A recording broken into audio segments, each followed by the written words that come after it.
Hi hello నమస్తే good morning welcome to our YouTube channel. నేను మీ Alam Sai Krishna, faculty of competitive examinations, Nipuna columnist and career counsellor. ఈ వీడియోలో town planning developmental officer examination అనేది 8/7/2023 రోజు జరగడం అనేది జరిగింది. ఆ పేపర్లో వచ్చిన ఫిజికల్ సైన్స్, ఎన్విరాన్మెంటల్ సైన్స్కు సంబంధించిన క్వశ్చన్స్ యొక్క ఎక్స్ప్లెనేషన్ గురించి డిస్కస్ అనేది చేద్దాం. వీడియోలోకి వెళ్ళే కంటే ముందు మొదటిసారిగా మన ఛానల్ని చూస్తున్న వాళ్ళు లేదా మన ఛానల్ ఇప్పటివరకు సబ్స్క్రైబ్ చేయని వాళ్ళు ఉంటే సబ్స్క్రైబ్ చేయండి. అట్లాగే యూటర్న్ ది లెర్నింగ్ యాప్ని డౌన్లోడ్ చేసుకుంటే ఫిజికల్ సైన్స్ సంబంధిత క్లాసెస్ కావచ్చు, టెస్ట్ సిరీస్ కావచ్చు, లేదా పీవైక్యూ ఎక్స్ప్లెనేషన్ కావచ్చు, అన్నీ కూడా అందుబాటులో ఉంటాయండి. ఒకసారి చెక్ చేసుకోండి. లింక్ కూడా వీడియో డిస్క్రిప్షన్లో నేను మెన్షన్ చేస్తాను. ఫస్ట్ క్వశ్చన్, క్రింది పదార్థాలలో ఏది సాధారణంగా బేకింగ్లో పులియబెట్టే కారకంగా ఉపయోగపడుతుంది? ఎస్, ఆప్షన్స్ ఏమిచ్చిండు? Sodium chloride, sodium bicarbonate, vinegar, మొక్కజొన్న పిండి అని 4 ఆప్షన్స్ ఇచ్చిండు. మనకు బేకింగ్ అనగానే మనకు గుర్తుకు రావాలా, బేకింగ్ సోడాని మనం ఉపయోగిస్తాం. లైక్ పూరీలు కావచ్చు, లేదా బజ్జీలు కావచ్చు, లేదా అట్లాగే బ్రెడ్ కావచ్చు, లేదా కేక్ కావచ్చు, లేదా ఇతరత్ర ఆహార పదార్థాల తయారీలో ఓవర్ నైట్ అంతా కూడా నానబెట్టే వాటన్నింటిలో కూడా మనం ఈ బేకింగ్ సోడాని ఉపయోగించడం అనేది జరుగుతుంది. ఎస్పెషల్లీ ఇక్కడ పులియబెట్టడం అనే విషయం వచ్చిందంటే, మన అమ్మ ఇడ్లీ కానీ దోశ పిండిని ఒకరోజు నైట్ ముందే పెట్టడం అనేది జరుగుతుంది. తెల్లారి వరకు కూడా అంతా బబుల్ వచ్చినట్లు, స్పాంజ్ వచ్చినట్టు జరుగుతూ ఉంటుంది. సో ఇట్లాంటి ఆహార పదార్థాలు అన్నింటిలో కూడా పులియబెట్టడానికి ఉపయోగించబడేది బేకింగ్ సోడా, సోడియం బైకార్బోనేట్ని మనం ఉపయోగించడం అనేది జరుగుతుందండి. ఎస్, ఇది సోడియం క్లోరైడ్ అనేది కామన్గా మనం ఫుడ్ మెటీరియల్స్లో వాడతాం. ఈ ఫుడ్ మెటీరియల్స్లో వాడడం వల్ల మనకు బాడీకి కావాల్సిన సోడియం ప్లస్ అయాన్స్ అనేవి, ఎస్పెషల్లీ గుండె పనిచేయడానికి 2 ఛానల్స్ కావాలి. అది సోడియం అండ్ పొటాషియం అనే ఛానల్స్ కావాలి. సో ఈ సోడియం అనేది మనము ఆహార పదార్థాలలో కలిపే ఉప్పు సోడియం క్లోరైడ్ నుంచే మనకి ఇక్కడ అందడం అనేది జరుగుతుందండి. అదేవిధంగా vinegar, yes 5 to 8% of acetic యాసిడ్ని మనం ఏమంటున్నాం? వెనిగర్ అంటున్నాం. ఎస్, నాన్ వెజ్ ప్రిపరేషన్లో కానీ, పికిల్స్ ప్రిపరేషన్లో కానీ ఎస్పెషల్గా దీన్ని మనం ఉపయోగించడం అనేది జరుగుతుంది. కామన్గా మొక్కజొన్న పిండిని జనరల్గా ఆహార పదార్థాల తయారీ కోసం వాడతాం. సో ఇక్కడ దానికి ఎట్లాంటి రిలేటెడ్గా ఏమీ లేదు. సో ఓన్లీ ద ఆన్సర్ ఏంది? Sodium bicarbonate. కొన్నిసార్లు ఆప్షన్లలో సోడియం కార్బోనేట్ కూడా ఇవ్వడం అనేది జరుగుతుందండి. సోడియం కార్బోనేట్ అంటే వాషింగ్ సోడా అండి. ఎస్, బట్టలు ఉతకడం కోసం ఉపయోగిస్తాం, లేదా నీటికి కాఠిన్యత తొలగించడం కోసం, శాశ్వత కాఠిన్యతను తొలగించడం కోసం సోడియం కార్బోనేట్ను ఉపయోగిస్తాం. ఇది వాషింగ్ సోడా అవుతుంది. బైకార్బోనేట్ అంటే మాత్రం బేకింగ్ సోడా అండి. ఆ విషయాన్ని గుర్తుపెట్టుకోవాలి. దెన్ నెక్స్ట్ క్వశ్చన్ని గమనిస్తే, క్రింది వాటిలో ఏ 2 ప్రకటనలు వాయు కాలుష్యం మరియు దాని నియంత్రణను తప్పుగా సూచిస్తున్నాయి? ఎస్, వాయు కాలుష్యం మరియు దాని నియంత్రణను తప్పుగా సూచిస్తున్నాయి. ప్రకటన 1, వాయు కాలుష్యం ప్రధానంగా అగ్నిపర్వత విస్ఫోటనాలు మరియు అడవిలో మంటలు వంటి సహజ ప్రక్రియ వల్ల సంభవిస్తుంది మరియు మానవ కార్యకలాపాలు గాలి నాణ్యతపై తక్కువ ప్రభావాన్ని చూపుతాయి. ఏమంటుంది ఇక్కడ చూడండి, వాయు కాలుష్యం అనేది అగ్నిపర్వత విస్ఫోటనాలు, అడవిలో మంటలు వంటి సహజ ప్రక్రియల వల్ల సంభవిస్తుందట.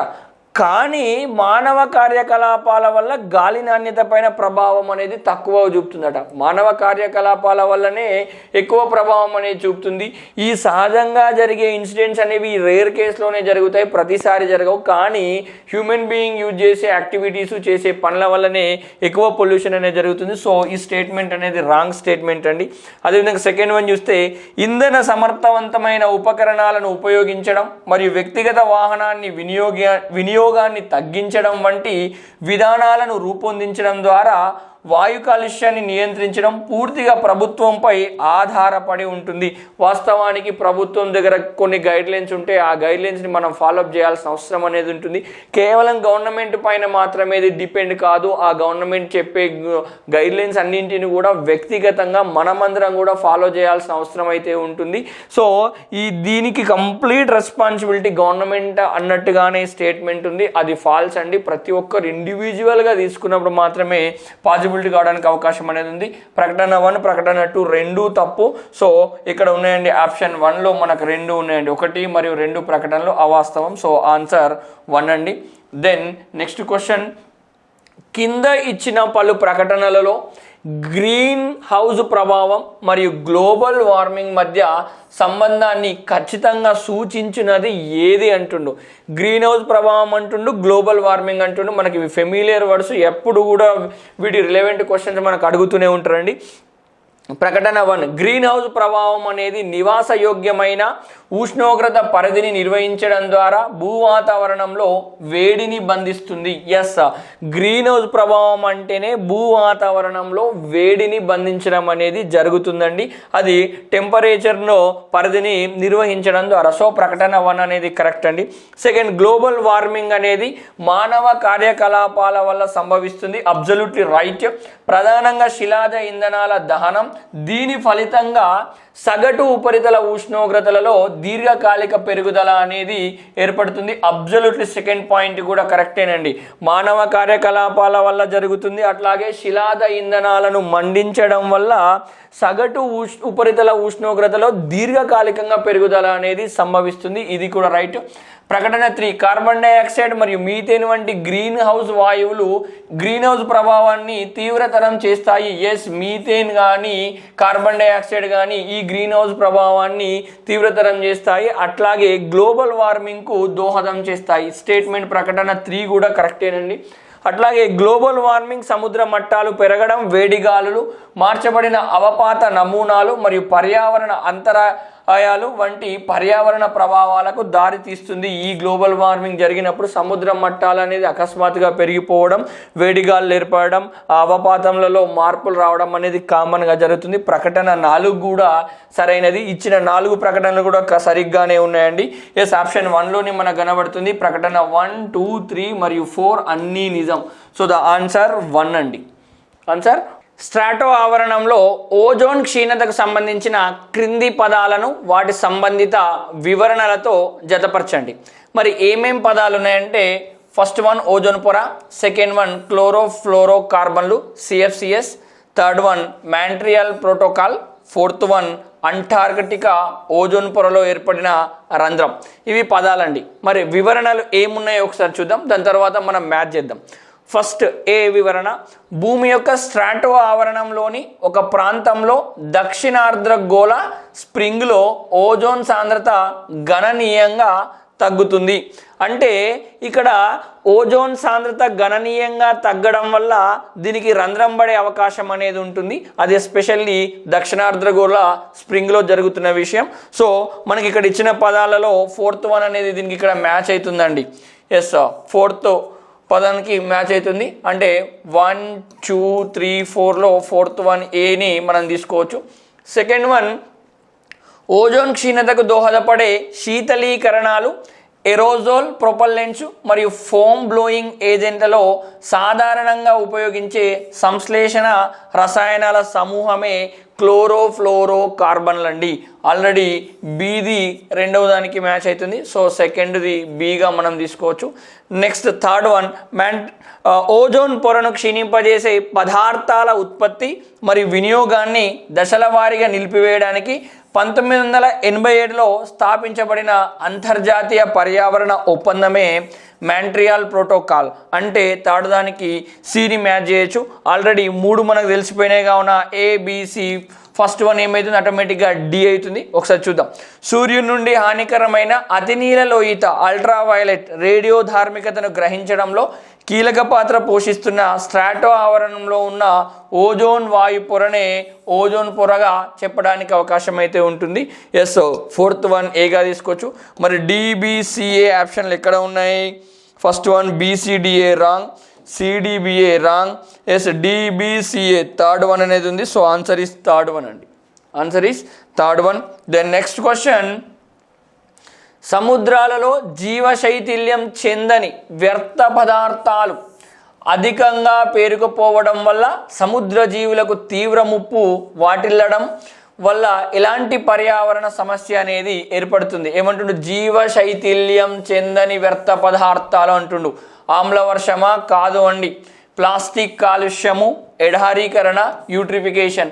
ఎస్, జీవ శైథిల్యం చెందనిదంటే ప్లాస్టికే అండి. కిందికి వెళ్ళిపోయి అది మొత్తం కూడా బ్రేక్ కావడానికి ఛాన్స్ అనేది లేదు, అట్లనే పేరుకుపోయి ఉంటుంది. కావున దానివల్ల ఆ సముద్ర జీవులకు తీవ్రమైన ముప్పు అనేది ఏర్పడుతుంది. సో ఇట్లాంటి సమస్యను మనం ఏమంటున్నాం, ప్లాస్టిక్ కాలుష్యంగా చెప్తున్నాం. సో ద ఆన్సర్ అనేది సెకండ్ అండి. నెక్స్ట్ క్వశ్చన్, గ్రీన్ హౌస్ ప్రభావం మరియు గ్లోబల్ వార్మింగ్కు సంబంధించి క్రింది సంఘటనలో సరైన కాలక్రమానుసారంలో మొదటి నుండి చివరి వరకు అమర్చండి. అంటే గ్లోబల్ వార్మింగ్ మరియు గ్రీన్ హౌస్ సంబంధించిన కొన్ని ప్రక్రియలు జరిగినాయి, వాటికి సంబంధించి ఇచ్చిండు. దీంట్లో ఏది ఫస్ట్, ఏది సెకండ్, ఏది థర్డ్, ఏది ఫోర్త్ అనేది మనం ఇక్కడ చూడాలండి. సో ఇక్కడ మొత్తం ఆప్షన్లను ఒకసారి చూస్తే, గ్లోబల్ వార్మింగ్ మరియు దాని ప్రభావాల గురించి అధికంగా ఆందోళనలు, గ్రీన్ హౌస్ వాయు ఉద్గారాల పెరుగుదల, పారిశ్రామిక విప్లవం ప్రారంభం, నెక్స్ట్ ప్యారిస్ ఒప్పందం ఆమోదించబడింది, క్యోటో ప్రోటోకాల్పై సంతకం చేశారు. వీటిలో ఒక ఆర్డర్ని మనం తీసుకురావాలి. ఫస్ట్ థింగ్ అయితే పారిశ్రామిక విప్లవం అనేది ప్రారంభం కావడం జరిగింది. సో ఆప్షన్ థర్డ్ అండి. ఆప్షన్ థర్డ్ ఫస్ట్ ఇక్కడ ఉంది, ఆప్షన్ థర్డ్ ఇక్కడ ఉందండి, ఇక్కడ సెకండ్ ఉంది, ఇక్కడ సెకండ్ ఉంది. రెండు ఆప్షన్లను డైరెక్ట్ ఎలిమినేట్ మనం చేసేయచ్చు. దెన్ కమ్ టు దట్, పారిశ్రామిక విప్లవం ప్రారంభమైన తర్వాత ఏమైంది, గ్రీన్ హౌస్ వాయు ఉద్గారాలు పెరగడం అనేది జరిగిందండి. సో దాని తర్వాత సెకండ్ ఆప్షన్ అనేది వచ్చేసింది. మరి గ్రీన్ హౌస్ వాయు ఉద్గారాల పెరుగుదల జరిగిన తర్వాత మనకి ఏమొచ్చింది, క్యోటో ప్రోటోకాల్పై సంతకాన్ని చేయడం అనేది జరిగింది. ఎస్, ఇది ఫిఫ్త్. దీని తర్వాత కూడా ఏమైపోయింది, గ్లోబల్ వార్మింగ్ మరియు దాని ప్రభావాల గురించి అత్యధికంగా ఆందోళనలు స్టార్ట్ కావడం అనేది జరిగింది. దీని తర్వాత మళ్ళీ ఇది కంటిన్యూ అయింది. సో ఫస్ట్ వన్ అండి. దాని తర్వాత లాస్ట్కు ప్యారిస్ ఒప్పందం అనేది ఆమోదించబడింది. ఇది ఒక సీక్వెన్స్ అండి, మన క్రోనలాజికల్ ఆర్డర్. మరి ఏ ఆప్షన్లో ఉంది, 3, 2, 5, 3, 2, 1 వచ్చింది ఇక్కడ, 3, 2, 5, 1, 4. So the answer third one is the right answer అండి. ఇవి ఈ సెషన్లో ఉన్న ప్రీవియస్ ఫిజికల్ సైన్స్, ఎన్విరాన్మెంటల్ సైన్స్కి సంబంధించిన క్వశ్చన్స్, వాటికి సంబంధించిన ఎక్స్ప్లెనేషన్స్ అండి. అట్లాగే దాదాపు మిగిలిన పేపర్స్ అన్నింటిని కూడా మీ ముందుకు తీసుకొచ్చే ప్రయత్నం చేస్తా. దాదాపు టీజీపీఎస్సీ ఏర్పడిన నుంచి కండక్ట్ చేసిన అన్ని ఎగ్జామ్స్లలో అడగబడిన physical science, environmental science questions అన్నింటిని కూడా మీ ముందుకు తీసుకొస్తానండి. మరి ఇట్లాంటి క్లాసెస్ కానీ, మొత్తం కంటెంట్ క్లాసెస్ కానీ, టెస్ట్ సిరీస్లు కానీ మన యూటర్న్ ది లెర్నింగ్ యాప్లో అందుబాటులో ఉంటాయండి. ఒక్కసారి మీ ప్లే స్టోర్ నుంచి డౌన్లోడ్ చేసుకొని ఆ కోర్సెస్ మీకు నచ్చితే తీసుకునే ప్రయత్నం అయితే చేయండి. దాని యొక్క యాప్ యొక్క లింక్ను కూడా మన వీడియో డిస్క్రిప్షన్లో నేను మెన్షన్ చేస్తాను. ఇట్లాంటి ముఖ్యమైన అప్డేట్స్ కోసం, ఎడ్యుకేషనల్ అప్డేట్స్ కోసం మన యూట్యూబ్ ఛానల్తో పాటు మన ఇన్స్టా పేజ్ ఉంటుంది, ఆ ఇన్స్టా పేజ్ని కూడా ఫాలో చేసే ప్రయత్నం అయితే చేయండి. Thank you so much. జై హింద్.